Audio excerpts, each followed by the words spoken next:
To the subject of air pollution on London's waterways. Now, we tend to think of the waterways as being a bit of a breath of fresh air, but maybe not. According to tests conducted by a Docklands resident who claims nitrogen dioxide at several of London's docks exceeds the accepted level.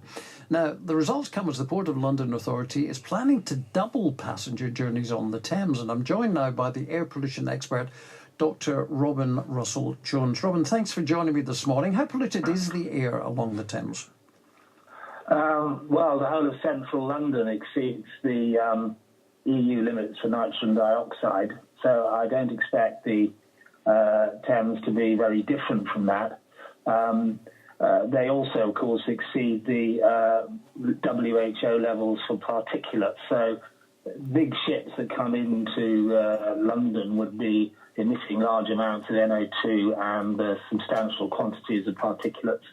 And the problem, of course, with these ships is they're not subject to any emissions control, so they are free to burn diesel within the Greater London area without any restriction, which is a very unfortunate anomaly because obviously the mayor's trying to clean up London's air by a very comprehensive strategy, and the River Thames is a bit of an anomaly in his efforts.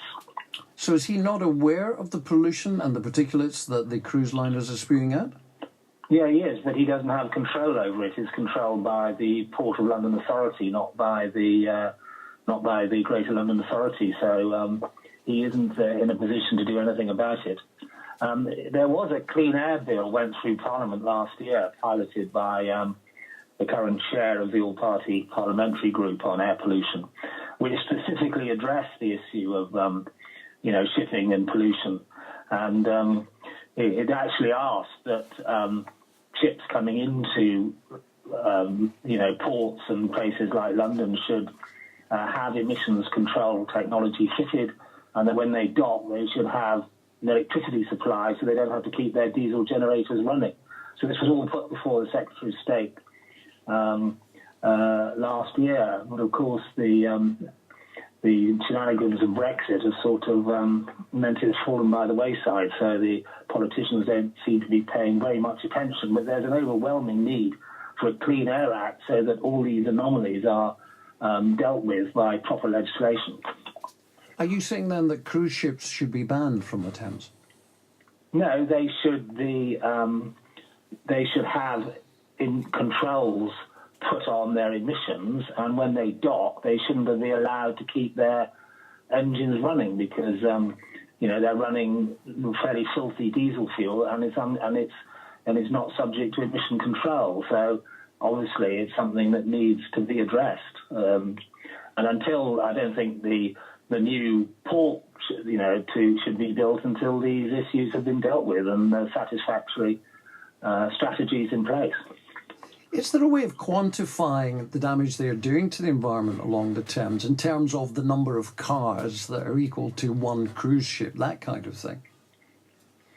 Well, I mean, the main pollutant that distinguishes diesel in ships from cars is sulphur. And up until recently, bunker fuel had a very high sulphur content, and in fact shipping was responsible for a very large percentage of SO2 emissions, sulfur dioxide emissions. That has now been cleaned up. Obviously the sulfur content of marine fuel is still a lot higher than cars, but the main problem is the NO2 and the particulates because, I think weight for weight, I imagine that a ship probably produces 10 times more NO2 for cargo moved than lorries and things like that, because lorries have have stricter emission control technology fitted nowadays. But there is a tremendous move to get, commuters away from the streets and the pollution that their cars may be causing and onto the river and, maybe doubling the amount of river traffic. Are we just moving pollution from the streets to the river then, or would it be healthier for London if that were done? Well, if you're running all the boats on fossil fuels, then the answer is yes, you are just moving the pollution. And if you don't have emission control technology on your boats that are ferrying passengers around, then you're probably making the problem worse. This needs to be addressed. I mean, this is the reason that we need a new clean air legislation, particularly if we're coming out of the EU, because most of the regulation that protect public health in this country derives from the EU. The EU Air Quality Directive and the emission control technology is all EU regulation, which has been translated into British law. But if we come out of the EU, of course, ministers have huge scope for ditching the directives they don't like the look of, and this is a genuine danger. So if we're not careful, we'll actually be going in the wrong direction. Now, you mentioned that the Mayor doesn't have authority over this. It's the London Port Authority who's supposed to be looking after this. Do you get the sense, though, that he's making enough noise towards them, that he is trying to guide them, or is he just basically sitting back looking for them to solve this?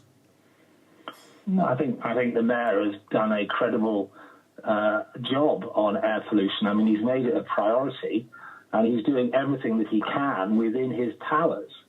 I mean, the problem is that, local authorities can't solve the problem on their own. I mean, it requires a national strategy as well as local initiatives. So, I mean, when the government produced its appalling white paper last year on how it's going to reduce nitrogen dioxide levels in the UK, which are illegal, and the government's been taken to court 3 times and lost. What they basically did was to devolve all responsibility for solving the problem to local councils. And they then hampered the local councils by saying they could only introduce charging schemes as last resort. Well, charging schemes are one of the few things that work. I mean, if the government, then there's a lot that they could do to improve air quality in the UK. I mean, for a start, they could increase the price of diesel fuel. They could introduce a diesel scrappage scheme. And they could get old polluting vehicles off the roads. I mean, there's a lot they could do if they had a national strategy, but I'm afraid they don't seem to be prepared to take this seriously. And you have to realise that air pollution in the UK is responsible for 40,000 premature deaths a year, so this is not a trivial issue. I mean, can you imagine if there was pollutant in the water supply that was killing 40,000 people a year in the UK? I mean, how long would people tolerate that? Dr. Robin Russell-Jones, thank you very much for joining us on BBC Radio London this morning.